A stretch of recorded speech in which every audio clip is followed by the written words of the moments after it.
Pinakabatang maestrado, leader na ngayon ng isang sangay ng gobyerno. Paliwanag ng palasyo, naniniwala ang Pangulo na sa lahat ng mga nominado sa shortlist, si Justice Maria Lourdes Sereno raw ang pinakamainam na makapagpapatupad ng mga reforma sa hudikatura.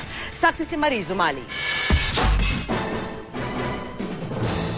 Sa walong pinagpilian ni Pangulong Noynoy Aquino, si Associate Justice Maria Lourdes Sereno ang kaniyang itinalagang ika-24 na punong maestrado ng bansa. He believes and is confident that Justice Maria Sereno will be the best person to carry out the reforms. At kahit na bypass ng appointment ni Sereno ang 4 na mas senior justice na pasok din sa JBC shortlist, naniniwala raw ang Pangulo na hindi magiging sanhi ng hidwaan sa korte ang pagkakatalaga ng pinakabatang maestrado sa pinakamataas na posisyon sa buong hudikatura. The President has a constitutional prerogative to appoint who he believes should lead the Supreme Court. Ang paniniwala po namin bilang isang husgado sa Supreme Court, gagamitin po nila ang kanilang dunong at talino at kanilang evaluation kung ano ang tama at mali po. At hindi po dahil sa nalagpasan po sila ng isang batang husgado. Justice Sereno, Dakong alas 3:30 ng hapon daw na ipatawag ng Pangulo sa Sereno sa Malacanang para personal na sabihin sa kanyang appointment na labis daw niyang ikinagulat. She was surprised because she was asked to go to the office of the President, and when we were there when she entered the office, and we congratulated Chief Justice, and she was surprised. Inanunsyo ang Chief Justice appointment 3 araw bago ang deadline ng pagtatalaga ng punong maestrado sa Lunes, August 27, na ayon sa palasyo ay dapat matupad ng Pangulo alinsunod sa saligang batas. Although we are in deep mourning over the loss of Secretary Robredo, he has a constitutional mandate to appoint a new Chief Justice.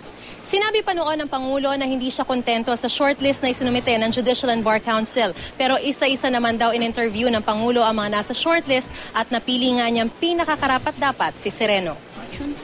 Giit ng palasyo, makabubuti raw ang pagkakatalaga kay Sereno na ang termino'y tatagal ng 18 taon bago maabot ang mandatory retirement age na 70 pagsapit ng taong 2030. The reforms that will be implemented as a justice having a tenure of 18 years, it would obviously ensure that the reforms carried out will take root.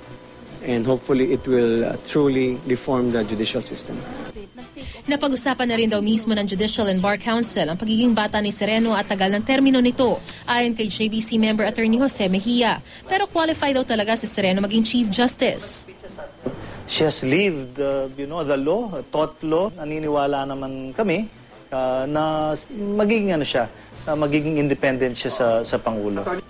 Ang JBC member ding si Senador Francis Escudero nagpaabot ng pagbati sabay sabing umaasa raw siyang magtatagumpay si Sereno sa hangaring reforma sa hudikatura. Si Justice Secretary Laila De Lima na hindi nakapasok sa JBC shortlist, inahayag ngayon sa isang text message na excellent choice daw si Sereno bilang punong maestrado. Alas 10 na umaga bukas, nakatakdang manumpa si Sereno sa palasyo ng Malacanang. Ako si Marie Zumali, ang inyong saksi.